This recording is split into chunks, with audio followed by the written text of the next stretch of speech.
కానీ నిన్న రాత్రే ఫోన్ చేసిర్రు, నాకు బిల్లు వచ్చేది ఉంది, నీకు బిల్లు ఏమియ్యం అటు పోతే అని చెప్పిండ్రు.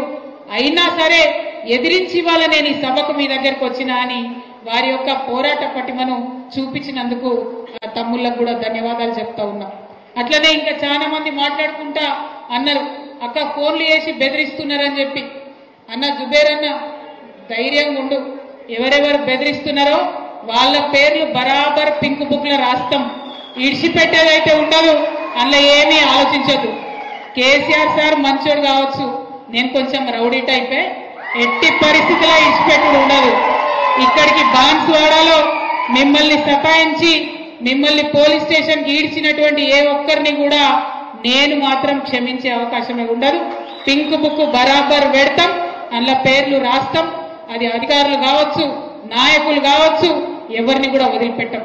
ఎందుకంటే మనం అధికారంలో ఉన్నప్పుడు అరాచకం చేయలేదు, ప్రజలకు మంచి చేసినాం, అభివృద్ధి చేసినాం. ఇవాళ మీరు పార్టీ మారినంత మాత్రాన ఈ గులాబీ కండువానేదో గదరించి పెడదాం, భయపెట్టించి పెడదాం అనుకుంటే మీ తాటకు సప్పులకు భయపడేవాళ్ళు ఎవరు లేరు. మీ తాత, మీ ముత్త, మీ జేజమ్మ దిగొచ్చినా కూడా భయపడేటోళ్ళు ఎవరు లేరన్న విషయాన్ని మీ అందరికి కూడా సభాముఖంగా నేను తెలియజేస్తా ఉన్నాను.